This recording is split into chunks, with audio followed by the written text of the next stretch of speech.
Muchas gracias por estar acá y a los que están conectados. Y bueno, le doy las gracias a la doctora Karen Ferris, que nos acompaña el día de hoy. La doctora, yo creo que es conocida ampliamente por la mayoría de ustedes. Ella es endocrinóloga, jefe de endocrinología en la Fundación Valle del Lili, con muy amplia experiencia en educación médica continuada, muy actualizada en todos los temas científicos. Y el objetivo de la reunión de hoy es que ella nos actualiza a los oftalmólogos, obviamente un brochazo, de cómo se enfoca actualmente la diabetes tipo 2 y cómo de pronto eso nos puede permitir a integrar esos conocimientos en la toma de decisiones clínicas, en la práctica clínica, sobre todo de retina, porque son pacientes que se abordan todos los días en la consulta, y para que estemos muy awareness de qué medicamentos se están usando, si el paciente está bien tratado o no está bien tratado, y si debemos tomar alguna conducta más allá del oftalmólogo. Entonces, bienvenida, doctora, gracias. Claudia, muchísimas gracias a todos los que están acá de manera presencial y a todos los que están conectados de manera virtual. Yo en esta actriz me siento como un poco rara y muy grande, pero bueno, voy a tratar de acá para que me vean del otro lado. Este es el conflicto de intereses para esta presentación. Y bueno, yo creo que a todos nos pasa con uno u otro tema en la práctica clínica diaria que nos llega a veces un paciente y nos sentimos así, ¿no? O sea, pucha, ¿y ahora qué? ¿Qué va a hacer? ¿Qué tiene? ¿Qué le va a pedir? ¿Qué hago? Y muchas veces le dan a uno ganas de gritar, ¿cierto? Y salir corriendo. A veces uno llama a un amigo, ahora con la IA le echa mano a eso y bueno, de una u otra manera como que apaga el incendio. Pero la idea es que de este trabajo mancomunado, de estos encuentros interdisciplinarios, siento que podemos ganar mucho en términos de poder empezar a ver la luz al final del túnel cuando nos enfrentamos a ese tipo de pacientes en la que no la tenemos muy clara desde el punto de vista enfoque, desde el punto de vista terapia, desde el punto de vista seguimiento. Y con estos encuentros interdisciplinarios, pues yo creo que podremos salir del túnel de la oscuridad en el que muchas veces nos sentimos. Y para darles un brochazo grande, además habría mucha tela por cortar, pero voy a tratar de contarles en qué va el mundo de la diabetes a hoy de la manera más simple posible. Y lo primero que debemos tener claros es que los puntos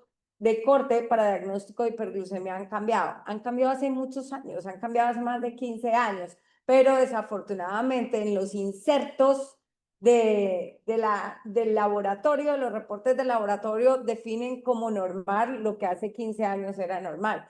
Algunos no lo han cambiado, la fundación, por ejemplo, pasa. Así que es supremamente importante y el paciente oye y ve lo que quiere oír y ver. Entonces, si usted le puede estar diciendo que 100 en ayunas es anormal, como les estoy enseñando a ustedes hoy ahí, pero si el paciente dice que en el laboratorio y el papel está impreso que normal es hasta 110, es un rollo convencer a ese paciente, ¿sí? Pero entonces es obligación moral de todos nosotros saber que la glucosa en ayunas definida como normal hoy es hasta 99 miligramos por decilitro. 99 miligramos por decilitro. 100 para arriba ya es alterado. 100 para arriba ya es anormal y algo tenemos que poder hacer con eso. Ahora bien, glucosa postcarga de 75 gramos, normal, máximo 139 miligramos por decilitro. De 140 para arriba es anormal, ya les digo que es prediabetes y que es diabetes. Pero ojo, 139 y nada más que eso. Y hemoglobina glicosilada, yo voy a bajarte acá. Hemoglobina glicosilada, que cada vez es más común que la pidamos, tampoco sé por qué, porque es cierto que entró a las guías como aprobada para diagnóstico de diabetes, pero aprobada para diagnóstico de diabetes, no está aprobada para tamizaje de población general. Y desafortunadamente a nosotros nos queda muy fácil cuando empezamos a hacer el chorizo de medicamentos, de exámenes que pedimos, meten ahí una picada, entonces estamos llenando también de glucosa en ayunas normales y picadas de 5% que se quedan sin saber qué hacer. Entonces, primero, tamizaje es con glucosa en ayunas solamente, una glucosa en ayunas de 99 o menos, les descarto ustedes cualquier tipo de alteración de la glucosa y no tendrían que hacer nada más. ¿Sí? No hay que pedir el problema de glucosidad. Problema de glucosidad podemos pedir para confirmar diagnóstico una vez ha salido la glucosa en ayunas alterada. Primero. Segundo, entonces, ¿qué es diabetes? Diabetes tiene toda aquella persona que tiene glucosa en ayunas mayor o igual a 126 miligramos por decilitro, glucosa postcarga de 75 gramos mayor o igual a 200 miligramos por decilitro. Y es postcarga, no pues vaya desayuno y venga, no pues pan de oro con café, porque acuérdense que esos puntos de corte salen de una curva roja, ¿cierto? Y yo sé que el punto de corte por encima del cual, y de hecho, el diagnóstico de arte se hace por ustedes, es por la probabilidad de retinopatía asociada a hiperglucemia. Entonces, yo sé que para 75 gramos, ¿sí? 200 o más aumenta de manera significativa el riesgo de desarrollar idiopatía diabética. Y por eso el punto de corte es 200. Pero yo no sé si el pan de oro y el café tienen 75 o 70 o 81. Yo no sé si el buñuelo con chocolate tiene 94 o 60 gramos de glucosa. Entonces ahí yo ya no sé el punto de corte, porque no le hemos hecho un arroz al buñuelo con chocolate. Entonces, carga de 75 gramos, hay que pedirla así para que en el laboratorio hagan lo que tienen que hacer cuando estamos hablando de diagnóstico. Seguimiento es distinto y pueden hacer glucemia pre y postprandial, pero diagnóstico carga. Y hemoglobina glicosilada mayor o igual a 6.5 miligramos por ciento, perdón, 6.5%. Entonces, mayor o igual a 126 en ayunas, mayor o igual a 200 postcarga de 75 gramos y mayor o igual a 5.6% de hemoglobina glicosilada. Obviamente, el paciente debe tener 2 de estas 3 pruebas en rango diagnóstico de diabetes para poder decirle a una persona, usted tiene diabetes, ¿vale? 2 de 3, cualquiera de las 2, cualquiera de las 3 se puede usar, pero tienen que ser 2 positivas. Otro punto importante es si existe o no la prediabetes, existe o no la disglucemia, existe o no ese rango intermedio y ese estadio intermedio entre tener la glucosa completamente normal o tenerla en valores francamente alterados, diagnóstico para diabetes, y la respuesta es sí. La prediabetes existe como entidad reconocida. La prediabetes existe como entidad que aumenta de manera significativa el riesgo de que el paciente desarrolle complicaciones microvasculares, dentro de las oculares, nefropatía y de manera significativa. Una persona en prediabetes tiene más riesgo de eventos cardiovasculares, ¿sí? Mayores versus la población con glucosa normal. Entonces, sí existe. ¿Y qué es prediabetes? Entonces, está ahí en la mitad. Una glucosa en ayunas entre 100 y 125. Una glucosa postcarga entre 140 y 199. O una hemoglobina glicosilada entre 5.7 y 6.4 hace el diagnóstico de prediabetes, ¿vale? Entonces, supremamente importante. Y la invitación, aparte de recordarle los puntos de corte que usamos ahora, es que, por favor, si ustedes ven una glucosa en ayunas de 100, deben decirle al paciente que debe hacerse una carga de glucosa. Pídansela a ustedes, carga, y ahí sí le piden la glicosilada. O que el paciente vaya y se la haga hacer a la EPS, o no sé de dónde venga cuando lo están viendo. Pero siempre glucosa alterada en ayunas es igual a necesidad de carga de 75 gramos. Fisiopatológicamente lo que primero se sube es la resistencia a la insulina, entonces se sube la postprandial, lo que significa que yo puedo tener 102 en ayunas, que no me parece tan grave, pero si me retan con una carga, puedo tener más de 200 por postcarga y ser diabética. Por eso es importante hacer la carga en este escenario de la de la glucemia alterada en ayunas. Súper importante, junto con una hemoglobina glicosilada para poder encasillar al paciente en prediabetes o diabetes, dependiendo de lo que tenga. O si definitivamente le salen las 3 normales, bueno, se no tiene nada, quedémonos tranquilos, no le está pasando nada desde el punto de vista glucosa. Con la fisiopatología también el asunto ha cambiado. Por aquí veo mucha gente joven, de pronto a ellos no le enseñaron lo que nos enseñaron a algunos de nosotros, era Hugo, esa era para Hugo, pero se acaba de que a uno le da diabetes por 3 cosas, porque le fallaba la célula beta y porque había aumento de resistencia a la insulina en el hígado y el tejido adiposo. Esto ha ido cambiando de manera considerable a lo largo del tiempo. Pasamos de una triada a un cuarteto y luego pasamos del cuarteto a un quinteto y luego pasamos de un quinteto eso que son 8 alteraciones, octeto, luego el onceno egregio, y hoy vamos en 12 alteraciones fisiopatológicas claramente descritas como causales de hiperglucemia. Entonces, de 3 clásicas siguen estando presentes esas 3, pero ya tenemos 12 alteraciones fisiopatológicas claras que contribuyen a que una persona se ponga con diabetes mellitus tipo 2. Importante recalcar el rol del efecto incretina, porque eso tiene mucho que ver con las nuevas opciones terapéuticas que tenemos en el momento y que tienen mucho que ver con ustedes, que es esa capacidad que tenemos de aumentar la síntesis de insulina en respuesta a la ingesta de hidratos de carbono. Las incretinas más conocidas son el GLP-1 y el GIP. Hay más de 200 péptidos intestinales, pero esos dos son los que más conocemos. Y de hecho, los fármacos incretínicos pueden ser orales, un poquito vamos a hablar de ellos ahora, o inyectados con los solos agonistas del receptor de GLP-1, y lo que hacen es optimizar ese efecto incretina que está claramente disminuido en los pacientes que tienen diabetes. Otro punto fisiopatológico importante es el manejo renal de la glucosa. Hemos tenido claro ya el papel que tiene el glucotransportador sodio potasio 2, el SGLT2, a nivel renal, reabsorbiendo glucosa. Los pacientes con diabetes tienen sobreexpresión de ese glucotransportador, reabsorben más glucosa y esto empeora la hiperglicemia. Eso le da cabida al uso de inhibidores del SGLT2 con fármacos 1A para el manejo de la diabetes. Ahora les voy a mostrar también un poquito de eso. Entonces, estamos en un mundo de gente con exceso de peso, eso nadie lo puede dudar, y ese exceso de peso ha llevado a esto, a que hoy en el mundo, y esto es publicado hace un par de meses, vivan 589 millones de personas con diabetes. 589 millones de personas en el mundo tienen diabetes, con un aumento grandísimo en la prevalencia en todas las zonas geográficas. Y de manera interesante y triste, los países en vías de desarrollo, entre los que caemos nosotros, son los que más aumento en prevalencia de diabetes están teniendo. Y esto es asociado al exceso de peso. Sí, recuerden que en Colombia 6 de 10 de nosotros tiene exceso de peso.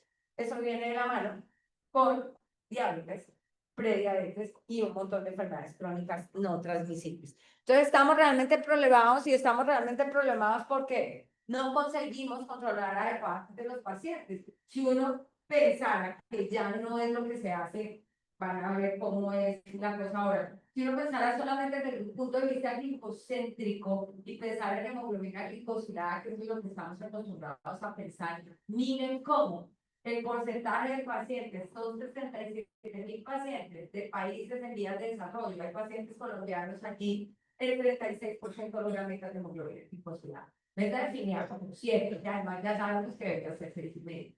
Entonces, solo 36% de los pacientes logran metas de hemoglobina glicosilada, independientemente de la terapia, sea solo antidiabéticos, sea solo insulina o sea una mezcla como está allí. Así que el porcentaje es muy bajo. En Colombia, y esto no es una cifra para que nos alegremos, la cuenta de costo dice que el 51% está en metas de hemoglobina glicosilada. Dice, no, pues está mejor que la media, 1 de cada 2. Pero ojo, y ahí viene otra invitación para ustedes.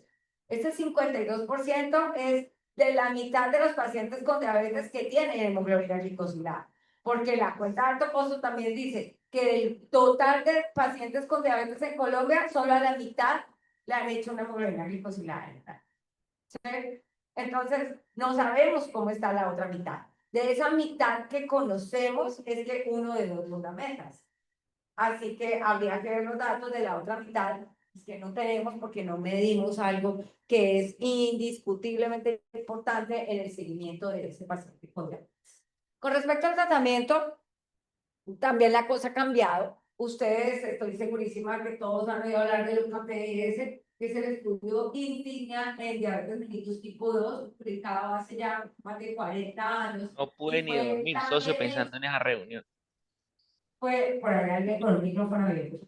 Fue tan bien hecho y los resultados fueron tan importantes que hoy ese 7% de los orgánicos que seguimos usando viene desde ahí. de hace 40 años. Ah, como ella dijo que sí, que por... Sí, porque no en ningún momento Diego, fue por uno, Diego Cruz, marica. apaga tu teléfono, tu Claro, micrófono, por favor. yo bajé a las 6 y... Yo llegué aquí a las 6 hablando de diabetes, güey. No, marica.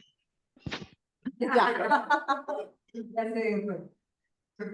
Entonces, de ahí salió el 7%. Ya Y para hablar. aprendimos que bajar la No, hablando de glucosa. diabetes, marica. Hola, sigues hablando, contándole a alguien que está hablando de diabetes con el micrófono encendido. Entonces aprendimos que bajar la hemoglobina glicosilada 7%, reducía desenlaces sobre todo microoculares y riñón, ¿sí? Y después vimos que a largo plazo también impactamos en desenlaces macrovasculares. Entonces empezamos a girar alrededor de la glucosa y todo se volvió, bájele el azúcar al paciente. No importa cómo, no importa con qué, pero bájele el azúcar. Eso le va a servir para cuidarle el ojo, para cuidarle el riñón.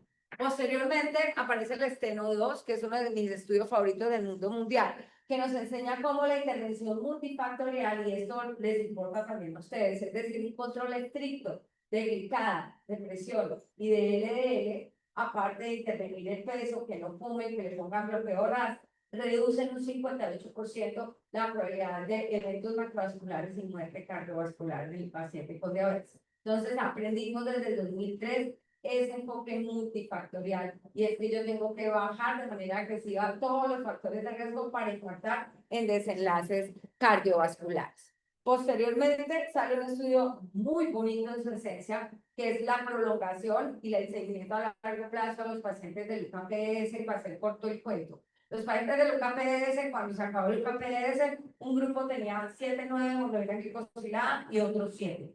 Al que le dio 7 tuvo menos complicaciones microvasculares. Se acabó el estudio, los pacientes se fueron para su casa a manos del sistema de salud, en manos de los médicos de atención primaria. 10, 20 y 30 años después los han buscado a ver quiénes están vivos, cuántos están vivos y quiénes han hecho complicaciones micro y macrovasculares. Y 10, 20 y 30 años después han encontrado dos cosas súper importantes. Primero, que todos, independientemente del grupo al que habrá hecho parte al inicio, buen control o control estándar, 20 años después estaban con la mitad en 8,2. Es decir, cuando se salen del estudio clínico y se van a manos de la atención primaria y el sistema de salud, todos se controlan mal. Pero ojo, 10, 20 y 30 años después, a pesar de que todos estaban mal controlados, aquellos que habían hecho parte del grupo de tratamiento intensivo al comienzo de la enfermedad, tenían significativamente menos complicaciones microvasculares y macrovasculares y muerte que los que habían estado mal desde el comienzo. Y ese es el concepto del legado metabólico, que es el regalo que le hacemos a los pacientes con diabetes cuando los diagnosticamos. Si los manejamos de manera intensiva y agresiva temprano, les vamos a regalar la posibilidad de vivir sin complicaciones micro y macrovasculares a largo plazo, a muy largo plazo. ¿Vale? Entonces eso nos enseñó a que debemos controlarlos de manera intensiva y rápida. Posteriormente salen ACOR, Advance y VAT, que trataron de evaluar el impacto de control glucémico intensivo, menos de 6,5 de glicada, en diferentes grupos poblacionales de alto riesgo cardiovascular con diabetes viejas. Ahí no se encontró impacto. Era muy difícil demostrar que solo bajando el azúcar la gente se va a infartar menos. Pues si es que eso no solo depende del azúcar, depende de la presión de los líquidos y de todo lo demás. Entonces, aprendimos eso con los grandes estudios. Sin embargo, y ahí entonces aprendimos y el riesgo de hipoglucemia en estos estudios, tratando de bajar mucho a los pacientes, era muy alto. Y por eso, de hecho, la rama de la COR, que tuvo una rama de ocular, de desenlaces oculares, mostró o sugirió que los pacientes manejados de manera intensiva se movían más. Estos pacientes tuvieron más hipoglucemia. Entonces aprendimos a caminar en esa línea delgada entre beneficio y seguridad. ¿Los bajo? ¿Qué tanto los bajo? ¿A todos los bajo o no? Al que es viejito, ya tiene enfermedad cardiovascular, tiene riesgo de hipoglucemia, tiene enfermedad renal, mejor no lo deje tan abajo, ¿sí? Y ya está. Pero el punto también es que esto ha cambiado, porque esto fue hace 10 años y los medicamentos que tenemos hoy no dan hipoglucemia. Entonces los medicamentos que tenemos hoy permiten que apretemos mucho la meta y que bajemos mucho la meta sin necesidad de hipoglucemia. El impacto entonces en desenlaces macrovasculares, solo el control glucémico es discreto, pero definitivamente la intervención multifactorial y la bajada sobre la glucosa sí que ofrece beneficios desde el punto de vista microvascular, con reducciones, miren ustedes allí, del 58% de retinopatía, por ejemplo, con un control agresivo e intensivo desde el punto de vista macrovascular. Reduce también la intervención multifactorial el riesgo de eventos cardiovasculares. En la enfermedad renal no habíamos podido hacer mucho, pero la muerte en diabetes se sigue subiendo. Y la diabetes está en el top 10 de muertes a nivel mundial y a nivel de Colombia en el mundo entero durante las 3 últimas décadas ha sido una constante. Entonces dice, bueno, nos estamos gastando más plata, ¿sí? En medicamentos, nos estamos gastando más plata en tecnología, haciendo seguimiento, entrega de insulina, y la gente está muriendo más grande. Entonces, la idea es que esto ha llevado a replantear el enfoque del manejo del paciente que vive con diabetes. La idea ahora es, las metas siguen siendo las mismas, salvo lo que ya les conté. Podemos ser mucho más agresivos, podemos intentar 6,5 hemoglobina glicosilada en un gran número de pacientes porque los nuevos medicamentos no ofrecen hipoglucemia. La premisa siempre ha sido entre más bajo mejor, sin hipoglucemia. Lo que pasa es que antes no teníamos por qué bajarlos tanto sin causar hipoglucemia. Como ya tenemos cómo hacerlo, la idea es que los bajemos lo que más podamos.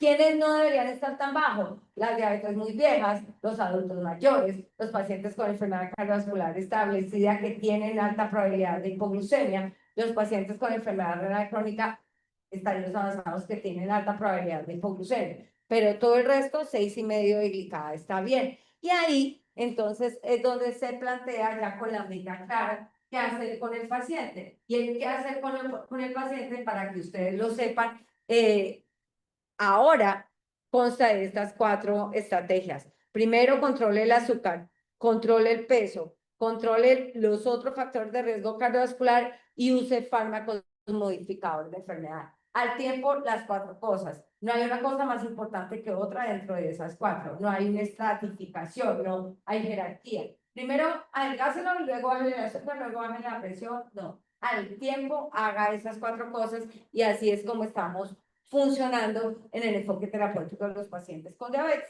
Y entonces, hablando un poquito de fármacos, allí ven ustedes todas las clases terapéuticas que hay ya. Y entonces, pues se pueden empezar a enronchar cuando leen orforglipron, ¿sí? Flegmatide, mantutide, un poco de cosas que dicen, pues, ¿esta vaina qué es? ¿Por qué se come? Y la respuesta es sí, estamos llenos, el pipeline está lleno de medicamentos que ya han estado siendo aprobados y que vienen en aprobación, la mayoría asociados a la regulación de los péptidos gastrointestinales y del efecto incretina con agonistas duales y agonistas triples. De manera importante, ustedes que deberían saber de allí, miren cómo los que son agonistas del receptor de GLP-1, que están aquí, semaglutida subcutánea, semaglutida oral, liraglutida, son los más potentes en términos de reducción de hemoglobina glicosilada. Los inhibidores del SGLT2 que tenemos en paglifosina y dapaglifosina ofrecen una eficacia alta en términos de reducción de hemoglobina glicosilada. Por acá está metformina. Y miren, por acá están los inhibidores de DPP4. O sea, esos sitagliptina, linagliptina, que tanto se ven por ahí, no son tan buenos bajando la glucosa, aparte que no hacen que la gente pierda peso, aparte de que no tiene beneficio cardiovascular o renal. Entonces, es cierto que hay mucha gente con un inhibidor de DPP4 que seguro no lo debería tener y debería tener más bien formulado un inhibidor de SGLT2 o un agonista del receptor de GLP-1. Y en términos de peso, miren que la estratificación es casi la misma. Los más eficaces para perder peso está tirzepatida, que es un agonista dual GLP-1/GIP. Ya lo tenemos en nuestro país disponible, ya llegó. Sí, ya llegó, ya estamos formulando los primeros pacientes. Esto es un hit en términos de reducción de hemoglobina glicosilada y en términos de reducción de peso. Ahí va la cabeza de la lista. Luego está semaglutida subcutáneo, que lo conocemos ampliamente. Semaglutida oral, esto es impacto en peso. liraglutida, los inhibidores del SGLT2, otros miembros de GLP-1 agonistas. La metformina es neutra, dejen de estar mandando, sugiriendo, recomendando y tomando metformina para engrasarse porque quedan mal. Y ya los inhibidores de DPP-4 son neutros y las sulfonilureas, las insulinas y las tiazolimidinas que hacen que el paciente suba de peso.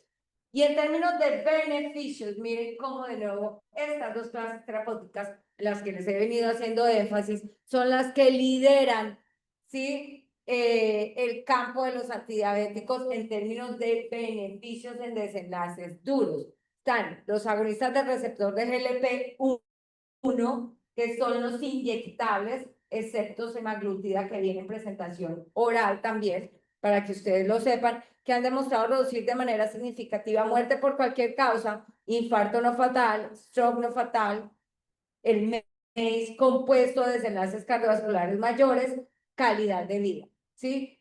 ¿Qué tiene de mal?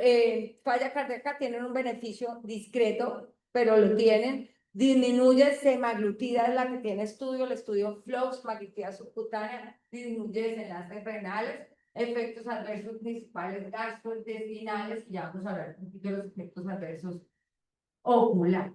Entonces, gastrointestinal es lo más común, náusea, vómito, diarrea, estreñimiento.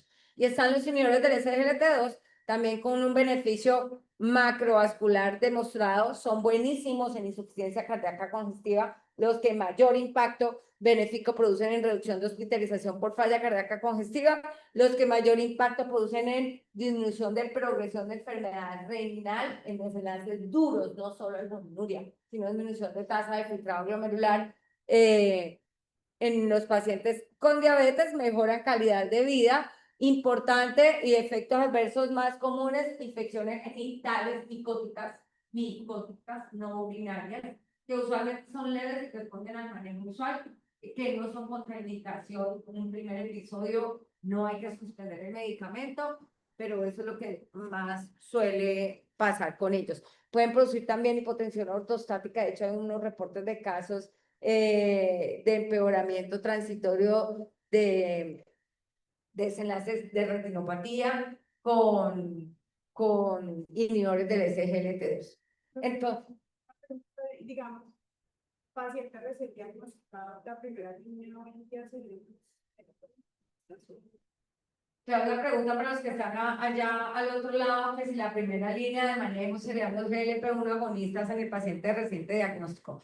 Esa es una pregunta muy interesante, porque primero, cuando uno ve las guías de manejo, ya casi nadie pone metformina como primera línea obligatoria para todos los pacientes.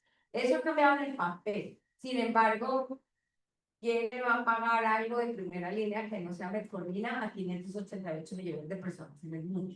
¿Sí? Y la metformina es buena, bonita y barata. El punto con la metformina es que nos quedamos en la mitad en beneficios cardiovasculares y renales. Nos quedamos en la mitad porque no sabemos, no porque no sirva. Puede que no sirva o puede que sí sirva, simplemente no tiene estudios y no los va a tener. Entonces, el rol de la metformina pienso yo que sigue siendo importante, sí, sigue siendo importante, ya no es obligación ponerle metformina a todo el mundo. Eso yo creo que es el cambio más grande.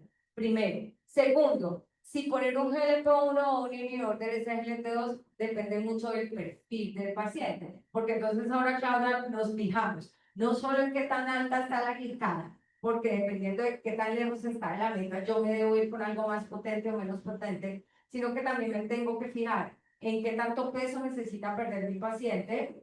No todos, es cierto que la mayoría tienen sobrepeso deseado, pero no todos necesitan perder 28 kilos, ¿sí? Y lo otro clave solo es el uso de terapias modificadoras de enfermedad. Entonces eso me lo define el perfil cardiovascular y renal del paciente. Entonces si tú me preguntas, si yo tengo un paciente con una falla cardíaca que está debutando hoy en diabetes, mi primera línea para ese paciente sería un inhibidor de SGLT2, ¿sí? Pero si tengo un paciente que está debutando hoy con 38 índice de masa corporal, es hipertenso y no tiene nada más, seguramente mi primera línea, hablando todo esto desde la ilusión, ¿no? Otra cosa es el acceso, y esto debería ser así una agonista de receptor de GLP. Entonces depende mucho del perfil global del paciente con que se va uno de entrada. pero el mensaje grande para ustedes es que ya metformina no es una camisa de fuerza, ya las guías no dicen diagnóstico de diabetes igual metformina, no.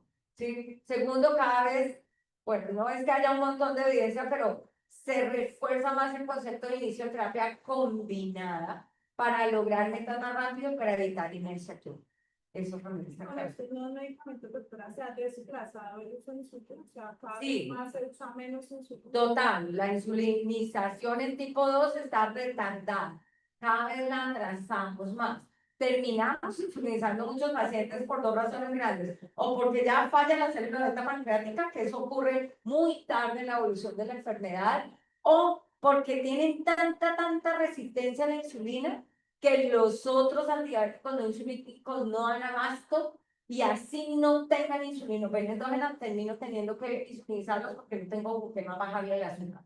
Lo que pasa es que cada vez son menos, porque con los GLP agonistas, pues yo los puedo bajar de peso, eso me baja sensibilidad y me baja resistencia, perdón, y me permite optimizar el control.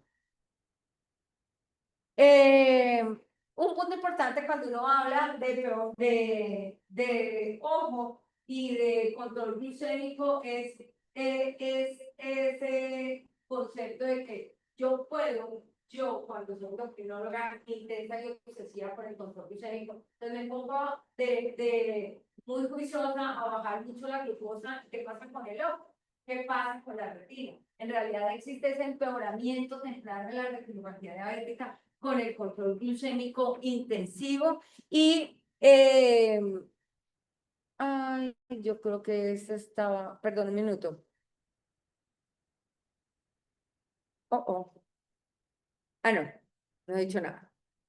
Y la respuesta es depende, ¿sí? Depende de dónde viene el paciente, en términos de si tiene una retinopatía a la base, el tipo de retinopatía que tiene a la base, qué tan alta está la hemoglobina glicosilada y qué tanto le va a hemoglobina glicosilada en un periodo de tiempo determinado. Entonces, este es un estudio retrospectivo de casi 16.000 pacientes, ¿sí? 19 ensayos clínicos, que se diseñó es una revisión sistemática que incluyó esos estudios para evaluar características y factores de riesgo para el mejoramiento temprano de retinopatía diabética. Y ellos encontraron que la incidencia es sumamente variable, como ven aquí, y puede ir desde el 3% hasta el 51%, siempre hablando en asociación con un control glucémico intensivo. Entonces, incidencia variable de mejoramiento de retinopatía con control. Segundo, el inicio de ese mejoramiento temprano de retinopatía luego de la terapia intensiva es también variable. Y se puede esperar entre el tercer mes, después de haber iniciado un manejo intensivo de la glucosa, y el mes 84, después de haber iniciado ese manejo intensivo de la glucosa. Lo que sí es un fenómeno transitorio, y esto es muy importante para ustedes, este empeoramiento temprano asociado a un control glucémico intensivo transitorio, y usualmente a los 18 meses ya ha desaparecido ese empeoramiento. ¿Vale? De hecho, lo que uno ve en el mediano y el largo plazo de los estudios de intervención agresiva de glucosa es que al final la curva y la retinopatía del paciente muy bien controlado, todos lo sabemos y lo acabamos de hablar, está mejor, ¿cierto? Que está mal controlado. Entonces, al comienzo hay un empeoramiento, pero luego se invierte cuando se compara con los controles con el manejo estándar, y eso pasa alrededor de 18 meses post inicio de tratamiento intensivo. Y ellos encontraron, no son muy explícitos en los números, pero que un determinante importante de qué tanto, de cuál es la probabilidad de que el paciente haga un empeoramiento temprano de retinopatía asociado a un control glucémico intensivo, es que tanto se le baja la hemoglobina glicosilada. Es decir, la magnitud del descenso de hemoglobina glicosilada está asociada de manera directa al desenlace. Entre más baje yo la hemoglobina glicosilada con un tratamiento agresivo intensivo antidiabético, más probabilidad hay de que el paciente a ustedes se les empeore desde el punto de vista retino. ¿Vale? Este es el mensaje grande de esta revisión sistemática. Este es un estudio retrospectivo de pacientes también evaluando qué factores se asociaban o no y si había asociación o no entre reducción de hemoglobina glicosilada por manejo intensivo y empeoramiento de retinopatía. Pero ojo, ¿en quiénes? En pacientes con retinopatía no proliferativa, leve o moderada, ¿sí? No proliferativa, leve o moderada. Entonces, ¿todos los pacientes están en la misma bolsa? La respuesta es no. Y este estudio nos responde esa pregunta. Miren cómo pacientes con retinopatía no proliferativa, leve a moderada, no tuvieron un empeoramiento temprano de retinopatía asociado a un hipotroglucemia. ¿Vale? De manera general, cuando se analiza, y miren, y el modelo ajustado, que es el modelo 4, es el más importante. Cuando se analiza la reducción absoluta de hemoglobina glicosilada, la reducción relativa, la reducción muy rápida, todo salud. Miren ustedes, no hay asociación acá. Tampoco cuando yo me voy a fijar acá, dependiendo del valor inicial de la hemoglobina glicosilada, porque ese es otro punto. Solo se empeoran los que están muy altos cuando arranco, o se empeoran todos, o se empeoran los que están en la mitad. Ellos acá no encontraron la asociación tampoco, ni según la magnitud de la reducción de la hemoglobina glicosilada, ni según el grado, el nivel de hemoglobina glicosilada con el que arrancaba el paciente. Pero que es importante que ustedes tengan clarísimo: retinopatía no proliferativa leve o moderada. No más que eso, ¿sí? Allí pareciera ser consistente la evidencia de que no va a haber un empeoramiento cuando yo le meto la mano a ese paciente. El mecanismo de ese empeoramiento está poco claro aún. Este empeoramiento de manera histórica incluso se mostró en el DCCT, que fue el primer estudio que mostró que controlar intensivamente los diabéticos tipo 1, bajar la glucosa con insulina, mostrar empeoramiento de desenlaces en retina, y posteriormente lo han demostrado otros estudios. Y el punto es que parece haber un link entre primero, inflamación, marcadores inflamatorios, especies reactivas de oxígeno y sobreexpresión de BGF asociado al descenso de la hemoglobina glicosilada y asociado al control glucémico intensivo y agresivo. Hay mucha tela por cortar ahí, pero si ustedes ven y se lo señale de manera recurrente en los diferentes estudios, eso es lo que prima: inflamación, especies reactivas de oxígeno y sobreexpresión de BGF como factor causal de estos desenlaces. Un punto sumamente importante a tocar y a pensar cuando uno habla de desenlaces oculares y agonistas es la relación que puede existir con el uso de agonistas del receptor de GLP-1. Semaglutida subcutáneo, semaglutida oral, liraglutida, que es Victoza, semaglutida subcutáneo, que es Ozempic, se los digo así para que ustedes los tengan en el radar. Riversus es semaglutida oral. Está dulaglutida, que es, hombre, Trulicity, ¿sí? Y ya está. Entonces, Mounjaro. Pero Mounjaro, y ojo con esto, pero Mounjaro lo que pasa es que no tenemos data aún, pero baja un montón la hemoglobina glicosilada, y esto puede también asociarse a empeoramiento de desenlaces oculares. No sabemos qué va a pasar porque es más eficaz, más incluso que Ozempic. No tenemos estudios, y lo otro es que, a pesar de que es inyectable y tiene un perfil parecido, recordar que es una clase terapéutica distinta, porque es un agonista dual, es agonista GLP y GIP, entonces es otra clase terapéutica. Esto es fundamentalmente el GLP-1. La cosa con el ojo y el GLP-1 agonismo empezó allí con la aplicación del SOSTAIN 6. El SOSTAIN 6 es el estudio de seguridad cardiovascular de semaglutida. Y el SOSTAIN 6 demostró que usar semaglutida subcutánea reduce de manera significativa desenlaces macrovasculares, infarto no fatal, ACV no fatal y muerte por causa macrovascular. Ellos tenían unos análisis preespecificados, ¿sí?, de eventos adversos. Y en el SOSTAIN 6, por primera vez, con un agonista del receptor de GLP-1, se mostró un aumento significativo de complicaciones retinales, ¿sí?, en los pacientes que usaron semaglutida versus los que usaron placebo, ¿vale? cuando uno deshilaba la bolsa, que esto era un desenlace compuesto, ¿sí? De necesidad de fotocoagulación, necesidad de tratamiento intravitro, hemorragia vítrea, inicio de ceguera relacionada con diabetes, lo que más arrastró esto epidemiológicamente no es tan correcto hacerlo porque el diseño fue para la bolsa total, pero miren que lo que más impactó en ese desenlace adverso fue la necesidad de fotocoagulación retinal. ¿Vale? Entonces ahí es cuando se empiezan a encender las alarmas. Bueno, entonces el semaglutida y el ojo. ¿Que hay receptores oculares para GLP-1? La respuesta es hasta ahora no. Y se empiezan a hacer una serie de análisis tratando de entender qué pasó en el sostén 6 con semaglutida y retina. ¿Y ellos qué encontraron? Encontraron algo que es consistente con lo que yo les contaba de este CT y otros estudios que han mostrado reducción o que han evaluado reducción agresiva de glucosa. Miren cómo, mejor acá para que vean. Cuando uno analiza qué pasa, esto es por las pacientes, todos del sostén, la población general, y estos son los pacientes del sostén que tuvieron un evento ocular adverso. Cuando uno ve la magnitud de la reducción de la hemoglobina glicosilada con semaglutida versus placebo en todos los pacientes del estudio versus en los pacientes que tuvieron un desenlace ocular, vemos cómo la glicada bajó significativamente más en aquellos que tuvieron un desenlace ocular adverso. Miren cómo bajó el 2.5% de hemoglobina glicosilada. Eso es un montón. Una reducción significativa de hemoglobina glicosilada de 0.4%.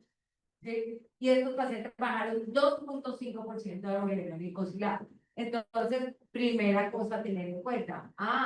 Es que los que se les manqueó el ojo, se bajaron mucho de hemoglobina glicosilada. ¿Vale? Segunda cosa importante. Y cuando analizamos lo que pasa, según si los pacientes tenían retinopatía o no al inicio, miren la tasa de eventos oculares adversos cuando el paciente empezó a recibir semaglutida sin retinopatía al inicio. Y miren los eventos adversos oculares, incluso en placebo y en SEMA, obviamente, cuando el paciente tenía retinopatía al inicio. Entonces, otro punto importante. Entonces, aquellos a los que se les baja mucho la glicada con el tratamiento y aquellos que entran al tratamiento con retinopatía, entonces son probablemente los que se afectan y los que tienen mayor probabilidad de desarrollar un desenlace ocular adverso. Y en eso estábamos con retina y sostén. La idea es que el aumento de ese riesgo de desenlaces oculares adversos, cuando yo le doy semaglutida a un paciente, puede estar mediado más por la magnitud de la reducción de la hemoglobina glicosilada y por la presencia de retinopatía al inicio, más que cualquier otra cosa y más que un efecto directo de la molécula como tal. Y eso es lo que concluyó. No había hasta ese momento un respaldo del papel directo, el rol directo de la molécula per se sobre el ojo. Posteriormente, entonces, han salido, no ha habido, y no sobra decir, no ha habido más reportes de eventos adversos oculares con ninguna otra molécula de esta misma clase terapéutica, de agonistas de receptor de GLP-1. Primero, pero también toca decir que es que en los criterios de exclusión de todos los otros estudios de todas las otras moléculas, excluyeron de manera activa a aquellos pacientes con retinopatía diabética. En este no, en este metieron los pacientes con retinopatía. Entonces uno dice, bueno, los otros no tienen reporte de eventos adversos oculares porque no dan o porque no tenían pacientes con retinopatía al inicio del estudio, que claramente vemos está asociado con la posibilidad de un desenlace adverso. Entonces, por esto se ha tratado de metaanalizar los datos que tenemos de diferentes estudios, y esto es un metaanálisis de casi 50.000 pacientes de los estudios de desenlaces cardiovasculares, de los IVO de 6-7 agonistas del receptor de GLP-1. Ahí está metido semaglutida oral y semaglutida subcutánea. Pioneer 6 es semaglutida oral. Sostén 6 ya vieron que es semaglutida subcutánea. Líder es liraglutida. Rewind es dulaglutida. Excel es exenatida, que ya no la usamos, y Harmony esa glitida que nunca tuvimos acá en Colombia. Entonces, miren cómo este metaanálisis no encontró una asociación entre uso de agonistas de receptor de GLP-1 y retinopatía diabética o empeoramiento de desenlace ocular con retinopatía diabética. Fue neutro. Ellos hicieron una metaregresión univariada y ellos sí encontraron que la posibilidad de hacer retinopatía aumentaba 0.77 por cada 1% de reducción de la hemoglobina glicosilada. Entonces, miren que este hallazgo de esa metaregresión va de la mano con los análisis de esos seis. Entonces, disminuir la picada entre más la baje y el punto que ellos encontraron acá fue bajarla más de 1, se asocia o se puede asociar de manera significativa con un aumento del riesgo de retinopatía diabética, ¿vale? Pero el global fue que no encontraron una asociación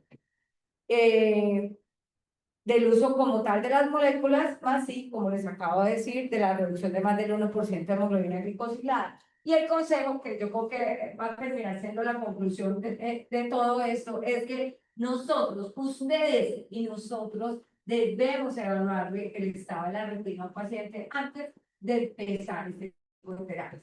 Sobre todo ahora que se van a venir las que son más potentes bajando hemoglobina glicosilada, ¿sí? Uno no va a poder de manera tranquila poder intervenir en sus pacientes bajando el 3% de la hemoglobina glicosilada sin saber cómo está la retina, ¿vale? Y por el otro lado, o sea, de aquí para allá, de endocrino, atención primaria, de medicina interna, de medicina familiar, como yo veo el mensaje es ese, a mis colegas. O sea, tenemos que checar la retina a la gente antes de pensar montarla en estas terapias, ¿cierto? Y al que la tenga, obviamente, es paradójico, porque es el paciente que tiene la retinopatía, es el que más se beneficia de bajar el azúcar. Lo que pasa es que vamos a tener que titular, vamos a tener que ir más despacio bajándole la hemoglobina glicosilada y después lo apretamos para que esa retina a ustedes no se les empeore. Y el mensaje de ustedes para nosotros y para el paciente, porque muchas veces desafortunadamente no nos charlamos ustedes y nosotros, sino es a través del paciente,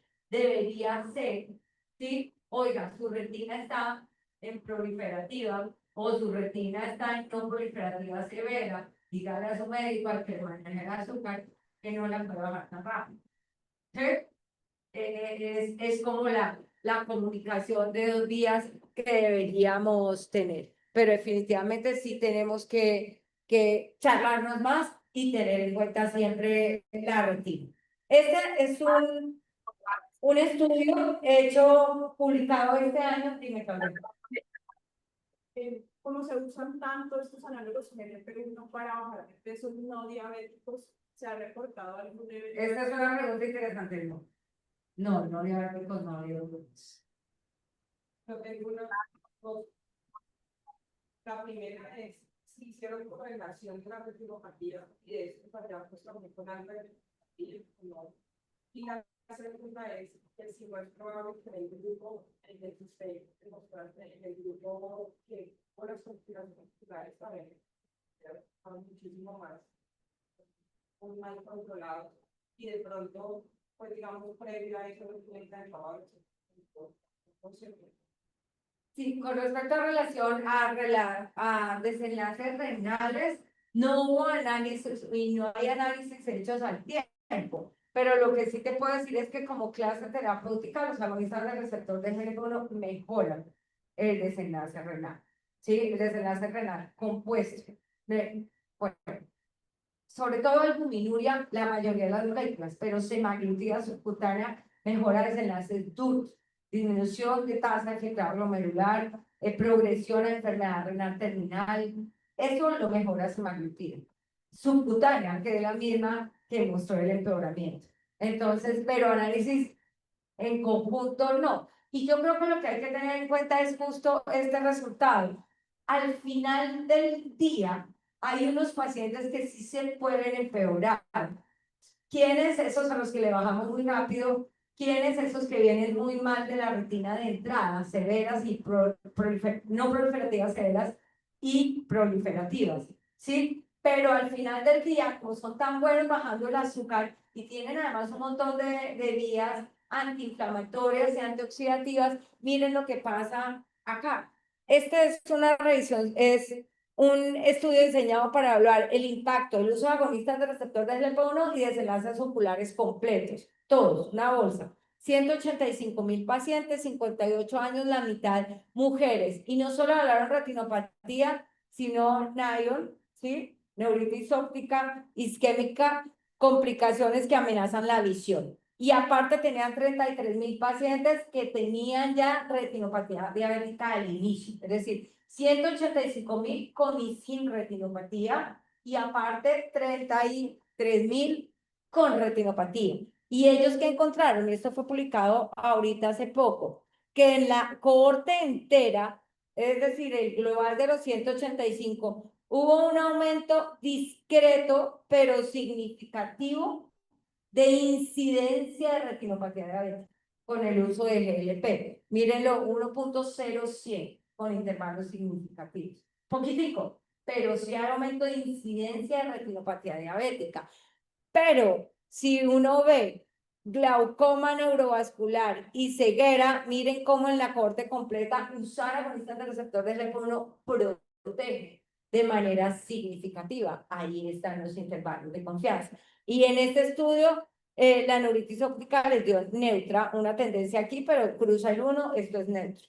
Ahora, cuando uno analiza solo el grupo de retinopatía preexistente, miren que exceptuando retinopatía proliferativa y edema macular, que dan neutros, el uso de agonistas de receptor de GLP-1 se asocia con beneficio ocular en todo lo demás que hay ahí, ¿sí? Hemorragia vítrea, necesidad de fotocoagulación, de vitrectomía, de uso de VEGF, el desenlace compuesto y ceguera, ¿sí? Entonces, en todos los pacientes un aumento discreto en incidencia de retinopatía diabética y para el grupo de, y para lo demás protege. Y el grupo de retinopatía preexistente, ¿sí? Casi que termina más beneficiándose y por eso le puse allí más beneficios que riesgos. Y lo que ellos concluyen es exactamente lo mismo. Es el uso de agonistas de receptor se asocia con un discreto aumento de incidencia de retinopatía diabética, ¿sí? Pero menos pacientes al final del día se complicaron, llegaron a ceguera y necesitaron procedimientos o tratamientos invasivos, ¿vale? Y de nuevo, pues es sumamente importante hacer tamizaje, monitoreo y evaluación inicial de la retina cuando uno va a usar este tipo de medicamentos. Con los inhibidores de la SGLT2 no hay mucho, traje solamente este estudio de isoglifosina y ranibizumab, que trató de evaluar, es un estudio pequeño, en pacientes con edema macular diabético, 63 años de edad, diabetes viejos de 13 años de evolución, 7,7 hemoglobina glicosilada, y ellos evaluaron el impacto que tenía usar inhibidor del SGLT2, que es el uso de glifosina, en desenlaces, que era el primario, frecuencia de inyecciones, ¿sí? Intravítreas, y el secundario, o sea, el primario era diferencia en el número de inyecciones que necesitaba el paciente y el secundario en el número de reinyecciones que necesitaba el paciente. Ellos no encontraron una diferencia significativa, es decir, pareciera que con el inhibidor del SGLT2 ni quita ni pone en términos de lo que ustedes le hacen al edema macular diabético, pero como desenlace secundario, a partir del cuarto mes, la tasa de necesidad de reinyección fue más baja en aquellos que recibieron inhibidor del SGLT2. Eso pues es un muy pequeño estudio, pero podría dar luces de que eventualmente podría tener un rol protector. Con edema macular diabético, un par de cosas para ir cerrando ya, como ventana, o usando que ustedes usen el edema macular diabético y que yo también lo use como ventana a ver lo que le está pasando, perdón, de manera sistémica al paciente. Sí, y estos son un par de estudios muy bonitos de cohortes. Esta es una cohorte retrospectiva de 50.000 pacientes, la mitad con edema macular y la otra mitad sin edema macular, que evaluó la incidencia de enfermedad renal terminal o la muerte por cualquier causa en pacientes con edema macular diabético. Y miren cómo de manera significativa del modelo ajustado tener edema macular diabético se asocia con mayor probabilidad de progresión a falla renal terminal y necesidad de terapia dialítica en los pacientes con diabetes. Sí, entonces es de nuevo mensaje de allá para acá y de aquí para allá. Yo tengo que tener cuidado. Si yo sé y si ustedes ven un paciente con edema macular diabético, hay que advertirle, hay que sobrealertarlo, cómo están los riñones, díganle a su médico, y es que nos toca así, porque así como les conté que a la mitad de los diabéticos le piden hemoglobina glicosilada, solo al 5% de los diabéticos le piden albuminuria. ¿Sí? Entonces es sumamente importante que hagamos la cuña siempre con el paciente de que, oiga, que le chequen el riñón porque usted tiene el ojo muy mal.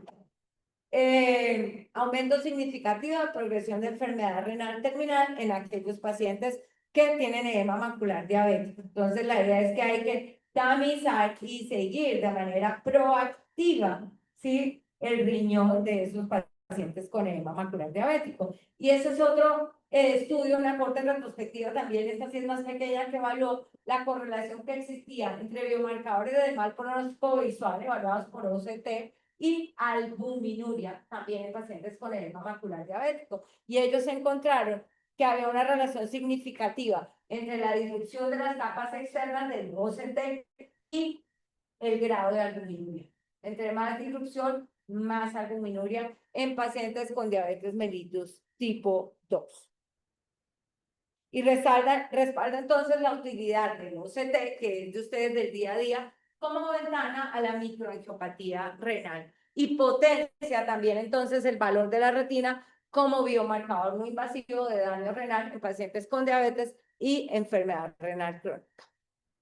Ya para cerrar entonces y discutir, pues siempre tenemos que tener en cuenta, recuerden que la presión arterial, el control de la presión y el control de los lípidos tiene un rol importante también en desenlaces oculares, y de manera proactiva ustedes deberían también siempre indagarlo al paciente y apoyar al paciente para que se controle bien no solo el azúcar, sino la presión y los lípidos. La etiología es multifactorial, necesitamos hacer control glucémico intensivo y temprano, pero también manejar el peso y usar fármacos modificadores de enfermedad que permitan reducir la morbimortalidad de los pacientes con diabetes. Importantes factores de riesgo para empeoramiento temprano de retinopatía diabética una vez inicia el tratamiento agresivo, entonces reducciones marcadas de hemoglobina glicosilada y pacientes con retinopatía de base, sobre todo proliferativa o no proliferativa severa, son los que tienen mayor riesgo de tener un empeoramiento que es transitorio. Importante, entonces, el rol del GLP, ¿sí?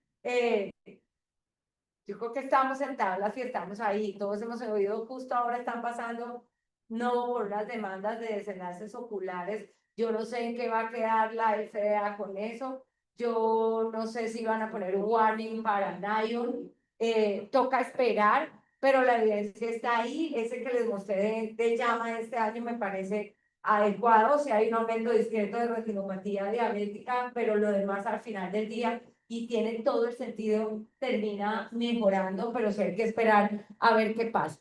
Y el edema macular definitivamente nos puede ser útil a ambos como marcador de riesgo de otro tipo de desenlaces microvasculares como riñón en los pacientes con diabetes. Muchas gracias. No sé si tienen preguntas. Entonces, si por ejemplo se ve un paciente en la consulta con edema macular diabético y existe de pronto la posibilidad para el paciente le dice no me han evaluado riñón, simplemente no puede venir.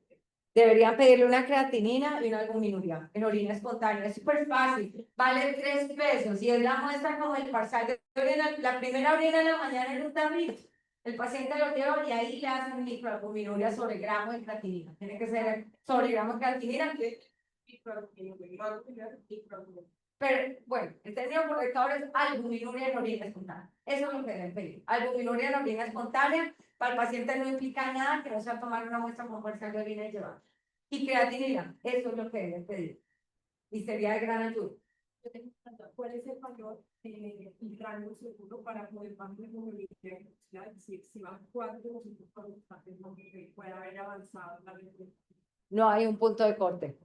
No hay un punto de corte. Mira, según este estudio 1, ¿sí? Reducciones mayores de 1 podrían llevarlo a pensar a 1 en que empieza a partir de ahí a aumentar de manera significativa el riesgo. Sin embargo, pues uno no puede concluirlo de manera contundente porque es lo mismo una reducción rápida o muy rápida. Es lo mismo bajar 1% en 2 meses o bajar 1% en 12 meses. ¿Me entiendes? Y esos datos no los tenemos. ¿Alguien más? Yo quería preguntar, pues hay una duda como algo muy discutido en nosotros. Cuando uno va a hacer un manejo clínico, un paciente de primera cirugía con proviene del 13, uno dice, realmente me meto o no me meto, o sea, qué tan seguro es eso, porque hay algún respaldo, un estudio que nos va a apoyar para tomar esa decisión, no esperamos a que lo bajen, pero pues no puede ser tan rápido porque pues va a tardar, o sea, Esa pregunta no la tengo. En términos generales, explicadas por encima de 8 y medio, se asocian a peores desenlaces quirúrgicos sistémicos, de todo. Y uno no debería operar a un paciente con más de 8 con hemoglobina glicosilada. Pero por ejemplo, en ojo, sí que hay un estudio, de hecho me lo compartió Claudia, pero es faringectomía, catarata.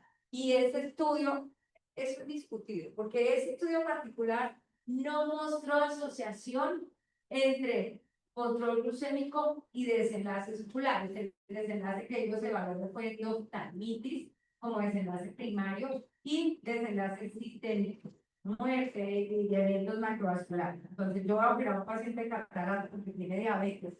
Si es de hemoglobina glicosilada, el riesgo de endoftalmitis y de desenlaces macrovasculares es el mismo que si tiene 8, que si tiene 9, que si tiene 11. Ese estudio demostró que no hay diferencia y que en principio entonces la cirugía no se debería retrasar para hasta lograr un mejor control. Pero sin embargo, ese es un único estudio. Y hay otros datos que sugieren que sí, por ejemplo, en el momento de la inyección intravítrea, hay controversia también, pero tiene la balanza inclinarse más a que aquellos que están mejor controlados tienen mejores desenlaces con la inyección versus el que tiene diabetes, aunque hay estudios que dicen que es mejor. Entonces, es una pregunta interesante y que está ahí. Sí, no hay por encima de no se les va, pero uno si ve muy mal y la letra está muy mal, les va. O sea, así la retina médica parece una Sí, fisiopatológico, tiene todo el sentido de que no, de que todo te va a ir bien. Sí, que estoy buscando, sabía como de estudio que tiene como una recomendación de un cuerpo, No hay. el paciente debería estar debajo de 10 para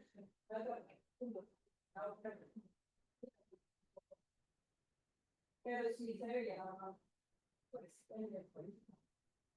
me parece que va a ser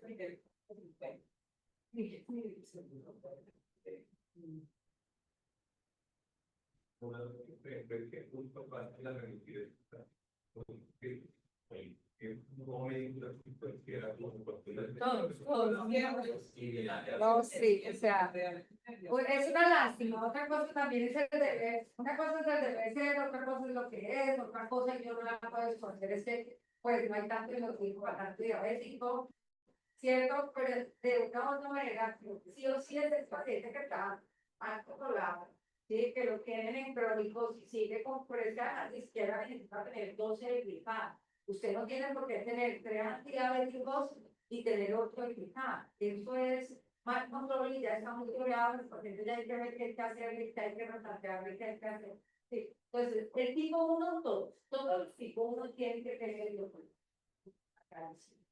y el tipo 2, grande, el que tiene insulina, debería ser del intestino, y grande es un reto para lograr esto. Y el paciente con enfermedad es suave. Así pues. Pero yo quisiera que todos, porque el grande del enfoque es diferente, pero sé que no puedo.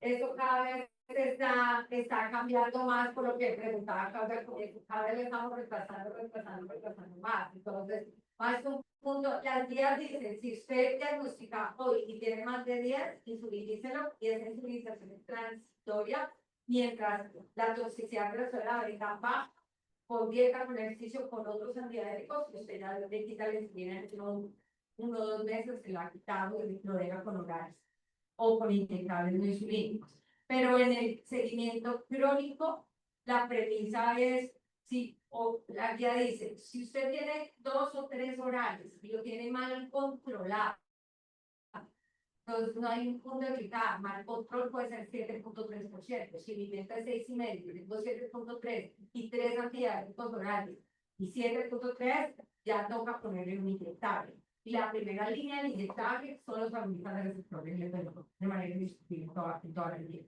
excepto si están contraindicados o si no los toleran. Y ahí nos iríamos a inscribir. Pero mira que puede ser el valor tan bajo, entre comillas, como 7, 7,3, 7,5, 8, puede ser 8, dependiendo. Ahí el punto es con qué está. Si ya tiene 3 orales y no está en meta, toca poner un inyectable. Que de manera inicial la recomendación es inyectable no insulínico y eso tiene nombre que es un GLP-1, o bueno, ahora que tenemos GLP-1 GIP, podría ser un GLP-1 GIP. Y dos son los costos. Pero si no, insulina.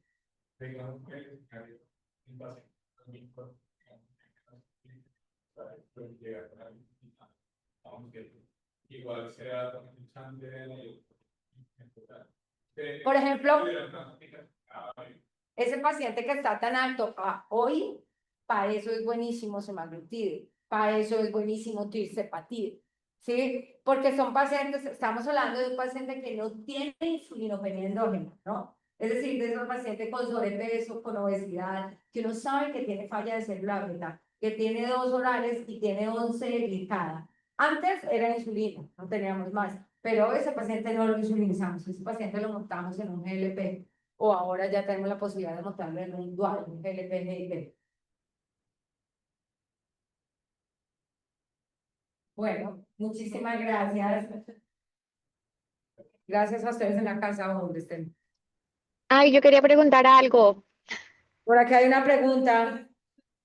Doctora, muchísimas gracias. Súper claro, súper bueno el súper brochazo que nos dio. Me pareció que es muy bueno y pertinente para todos nosotros. Yo me quedé, yo creo que lo han preguntado allí en el auditorio, pero no escuché muy bien la pregunta, pero yo quiero de pronto, no sé, que me lo aclare un poquito. Entonces, cuando tengo ese paciente con retinopatía diabética, digamos que está en un estadio no proliferativa severa o proliferativa ya, tiene la glicada en 13 y se lo mandamos para que empiece el tratamiento. Si le bajamos muy rápido la glicada, la retinopatía puede empeorar, pero ese rápido, entonces creo que ahorita lo estaba diciendo, pero no me quedó muy claro. Muy rápido es cuánto, o sea, porque si la tienen 13 también la retinopatía diabética va a seguir progresando. Entonces, en ese equilibrio, en esa balanza del mal control y que hay que controlarlo no tan rápido, entre comillas, ¿qué hacemos? O sea, ¿cuál es ese tiempo en el que debería bajar esa hemoglobina glicosilada y cómo debería yo esperar el seguimiento de ese paciente en el siguiente año, por ejemplo? Esa es la pregunta del millón y gracias, Beatriz. Sí, eso es lo que no sabemos y es la parte de lo que discutíamos ahora. Reducciones mayores del 1% parecieran estar asociadas con riesgo de empeoramiento, pero también entiendo el afán de ustedes de que, carajo, si no le bajo yo el azúcar, pues es que eso va a seguir progresando igual. Entonces, lo que pasa es que eso, de nuevo, no hay evidencia. Lo que uno hace, o al menos lo que yo hago es empezar, o sea, optimizo lo que el paciente tiene y empiezo, pero no empiezo tan agresivo, es decir, yo puedo empezar, por ejemplo, pensando en semaglutida. Entonces, semaglutida es lo que más potentemente baja la glicada. Bueno, ahora está tirzepatía, pero en tirce no tenemos estudios en el ojo. Quedémonos con senos. Entonces, senos. Entonces, la indicación de SEMA es, póngale 0.25 cada 8 días por un mes, luego súbale a 0.5 cada 8 días por un mes, y luego súbale a 1 miligramo cada 8 días, y esa es la dosis de mantenimiento. O eso significa que al tercer mes el paciente está con dosis full. Y según los estudios, al tercer mes con dosis full, eso en 6 meses y en un año va a tener menos de 2, va a haber bajado la glicada 2.5%, que eso es un descenso rápido, ¿cierto? Entonces, lo que uno hace es empezarlo a manejar, no es que se quede dormido en los laureles y no les ayude a ustedes, sino que voy a titular más despacio. Entonces, me voy a quedar 6 semanas, 8 semanas punto 25, luego subo a punto 5 y me quedo otras 6 u 8 semanas, es decir, no titulo cada mes, sino que titulo de manera más lenta. O lo otro es empezar uno, y eso se podría hacer, lo que pasa es que tampoco está descrito, con un GLP-1 menos potente. Entonces empiezo con lira, empiezo con dula, que sé que no lo va a decapitar de esa glicada, ¿me entienden? Sé que no lo va a llevar a la meta, de 11 no va a bajar a 6,5 con lira o con dula, pero sé que no lo va a decapitar. Entonces yo puedo empezar, pero eso es el manejo endocrino. Yo puedo empezar con uno menos potente para ir bajando, para ir bajando, para ir bajando, ayudándoles a ustedes. Y después, cuando vea que ya llegué a la dosis y me colgué y me quedé fuera de la meta, ya han pasado meses, no ha sido tan brusco el descenso, ya le meto algo más potente que lo vaya a utilizar. Es más o menos así como se hace. Pero entonces un descenso, Ok. así un descenso lento sería como entre Es 6 meses y que esa medio. definición la hace cada estudio. Primero, hay poquitos estudios. Y segundo, cada estudio la define de manera arbitral. Tipo de pacientes, digamos, lo que recomiendan es que en general pues, habría que tratarlo. Que la doctora le pregunta en el escenario de los vigilos, y que no es de los normalistas de ningún factor de riesgo o ningún propata, nada como que los vigilos, los datos. De acuerdo a lo que me dice, teníamos nosotros pacientes muy grandes, recomiendan tratar, digamos, hay que caer con cada dos que están en la proliferativa y va a hacer el descenso que les ponen un antihigiénico para control previo de la retomatividad de la proliferativa. Previo al descenso, entonces digamos cuando hay una reacción activa, pues también de la proliferativa. Eso es mayor que la Pero yo creo que es una estrategia podría ser un poquito más agresivo en el tratamiento cuando el endocrino va a ser para eso. Exacto. Y lo otro que colocaban, pues es que digamos que en esos pacientes hacen un seguimiento más estricto. Entonces, digamos, Sí. ya lo involucra a uno como oftalmólogo a preocuparse por cuánto de verdad está la glicosilada, identificar como esos fenotipos de disminución rápida que tienen más riesgo de progresión. Ahora, algo llamativo que la mayoría de los estudios no incluye, digamos, muchos desenlaces oftalmológicos en sus desenlaces secundarios, solo ponen Total. y no tienen como una evaluación oftalmológica, o sea, está muy segmentado toda la parte como del tratamiento de estos pacientes y todos los reportes son a partir de eventos adversos y no de pronto de observación activa del desenlace, ¿no? Entonces, pues eso es como lo que vi que recomendaba en esos pacientes que tienen, y sobre todo el fenotipo de más riesgo de lo que ve ahí, pues es que en general uno tenga retinopatía ética previa, sobre todo no proliferativa moderada, severa, y lo otro, pues glicosilás por encima de 9 o descensos de más de 1,5 en 3 meses o 2 en 6 meses. Pero eso lo define un solo estudio. Esa Exacto. definición es de un solo estudio, no es de Solo todos que los es lo estudios. único pues, Sí. que hay. Sí, que es 1, 5 en 3 y 2 en Y 6, casi, pero y casi que solo a los que hay que tener como esa precaución, porque son los que, pues, son los que más bajan y en consecuencia son los que más riesgo tienen de deterioro, pues que están tiene que más altos. activársele a uno la alarma, es el paciente que va a empezar insulina o el paciente que va a empezar con GLP-1. Esos son Sí. como los que más más atención debe potentes. prestarle uno pues como oftalmólogo. Entonces yo De creo acuerdo. que eso, como empezar a involucrarse uno con la hemoglobina glicosilada, ver los cambios, identificar fenotipos de riesgo, dos, ver la terapia con la que está para ver, digamos, qué probabilidad hay de progresión y consecuencia tomar como alguna conducta proactiva en ese paciente, como buscando menos deterioro. Y yo creo que el futuro también va a que pues, se incluya como más detalles de la parte de oftalmología, porque todo esto es muy mitificado, ¿no? Como que se Total. tiene mucho, como que dicen, las nuevas terapias son el foco del ojo, pues, pero realmente va uno a ver y no es tampoco tan así. Completamente de acuerdo. Yo estoy de acuerdo, ay, perdón, yo quería decir algo, estoy súper de acuerdo con Rafa y Doc, que quería preguntarle eso, porque los estudios muestran que hay empeoramiento, pero empeoramiento por la necesidad de láser, por la necesidad de inyecciones, pero igual ese paciente iba a necesitar láser, iba a necesitar inyecciones, porque estamos hablando de los pacientes que eran no proliferativa severa o severa, o proliferativa, perdón, entonces igual iban a necesitar tratamiento, pero entonces ahí miren, le bajamos la hemoglobina glicosilada y requirió tratamiento, pero lo iba a necesitar igual. Entonces, yo creo que sí falta como más ¿empeoró en qué sentido? O sea, más observación del fondo de ojo para tener claro si realmente sí es que empeoran si se baja muy rápido, porque todos tenemos claro que si está alto también va a empeorar. Entonces, pues ahí pues quería decir eso, Doc, y que usted me retroalimente.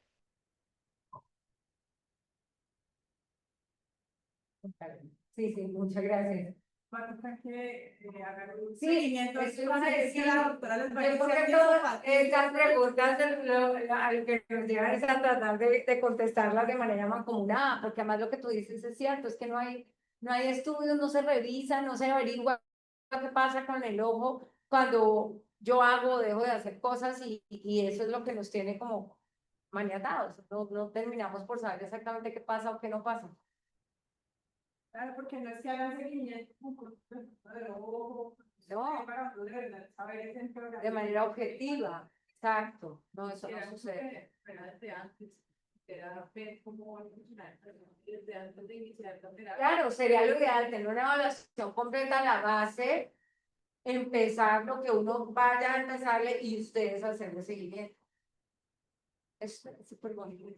Creo que es una conclusión chévere. Pues ustedes también, el perfil de pacientes que tienen, que pronto tienen el acceso y la doctora, los pacientes que inicia así con las glicadas altas, ahorita con esas terapias tan agresivas como el tixinfantil, es chévere que puedan hacer. Y Claudia nos da la plata para que vean lo que hagamos el estudio. Pero sí, sería súper chévere. Bueno, muchas gracias.